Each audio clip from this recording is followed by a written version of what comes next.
અમદાવાદના 83 સ્થળોએ mock drill centre શરૂ કરવામાં આવ્યા. જિલ્લા વહીવટીતંત્ર અને અમદાવાદ ગ્રામીણ પોલીસ તમામ લાઇન વિભાગો સાથે અમદાવાદ જિલ્લાના 500થી વધુ ગામડાઓએ તમામ શહેરી વિસ્તારોમાં મોટા પાયે મોકડ્રીલનું આયોજન કરવામાં આવ્યું. કુલ 83 સ્થળોને મોકડ્રીલ સેન્ટર શરૂ કરાયા. દરેક સંસ્થાનું સંચાલન નિયુક્ત ઇન્ચાર્જ દ્વારા કરવામાં આવશે અને 6-7 કર્મચારીઓની ટીમ દ્વારા સમર્થન આપવામાં આવશે.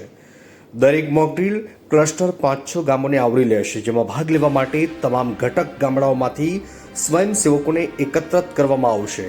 આ કવાયતનો હેતુ આંતર વિભાગીય સંકલન, આપત્તિ પ્રતિભાવ તૈયારી અને કટોકટીની પરિસ્થિતિઓમાં સમુદાયની સંડોવણી સુનિશ્ચિત કરવાનો છે.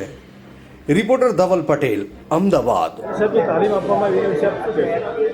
આજરોજ અમદાવાદ સમગ્ર જિલ્લા ખાતે લગભગ 83 જેટલા લોકેશન અને વિરમગામ ડિવિઝનના 21 જેટલા લોકેશન ઉપર ભારત અને પાકિસ્તાન વચ્ચે જે તણાવપૂર્ણ માહોલ સર્જાયો છે તેના વિશે જાગૃતતા ફેલાવવા માટે આવી પરિસ્થિતિની અંદર શું કરવું શું ન કરવું તે વિશે, આ ઉપરાંત જેટલે સરકારના જાહેરનામાઓ છે, સરકારની માર્ગદર્શિકા છે અને જિલ્લાના સમગ્ર વહીવટીતંત્ર અને પોલીસ દ્વારા જેટલી માહિતી સમગ્ર ગ્રામજનો સુધી પહોંચે, એટલે જેથી કરીને પેનિક ન ફેલાય અને સાચી માહિતી શું છે તેની જાણકારી લોકો સુધી પહોંચે, તે હેતુથી આજે સમગ્ર જિલ્લા વહીવટીતંત્ર અને જિલ્લા પોલીસ તંત્ર દ્વારા આ તાલીમનું આયોજન કરવામાં આવેલું છે.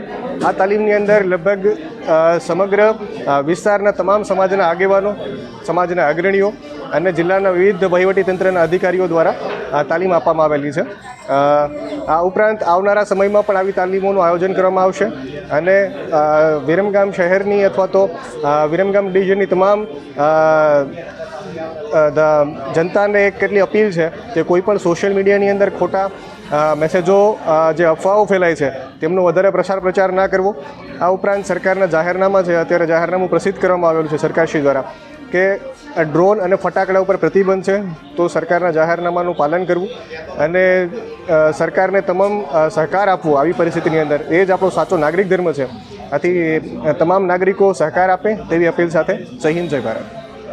સમગ્ર અમદાવાદ ગ્રામ્ય જિલ્લાના ટોટલ 83 ક્લસ્ટર સેન્ટરો ઉપર સિવિલ ડિફેન્સ અંતર્ગત તાલીમનું આયોજન કરવામાં આવેલ છે, જેમાં અમદાવાદ ગ્રામ્ય જિલ્લાના દરેક તાલુકાના દરેક ગામોથી ઓછામાં ઓછા 10 વ્યક્તિઓને આ સિવિલ ડિફેન્સની તમામ વિભાગો તરફથી માન્ય કલેક્ટર સાહેબશ્રીની સૂચના અંતર્ગત આ તાલીમ આપવામાં આવી રહેલ છે. આ તાલીમની અંદર ખાસ કરીને યુદ્ધ જેવી પરિસ્થિતિ અથવા કોઈપણ પ્રકારની ઇમરજન્સી વખતે શું કાર્યવાહી કરવી અને કેવી રીતે બચાવ કાર્ય કરવું પોતાના માટે અને અન્ય માટે તેની સમજ આપવામાં આવે છે. આ તાલીમની અંદર અનુભવ તરીકે ફાયર વિભાગ, મેડિકલ વિભાગ, પોલીસ વિભાગ, રેવન્યુ વિભાગ, R&B વિભાગ અને અન્ય તમામ વિભાગો જે સરકારશ્રીના છે તેમના દરેક એક પ્રતિનિધિ દ્વારા દરેક વ્યક્તિઓને પોતાના વિષય અંતર્ગત, ખાસ કરીને જેમાં ફાયરના બનાવ વખતે શું કરવું, ફર્સ્ટ એડ મેડિકલ શું છે, સિવિલ ડિફેન્સના પ્રતિનિધિ દ્વારા સામાન્ય બચાવની તકનીકો, તેમજ social media, law and order, traffic, તેમજ સરકારશ્રીના અલગ અલગ જાહેરનામા વખતની સૂચનાઓનું પાલન કરવા અંગે જરૂરી સમજ કરવામાં આવી રહેલ છે.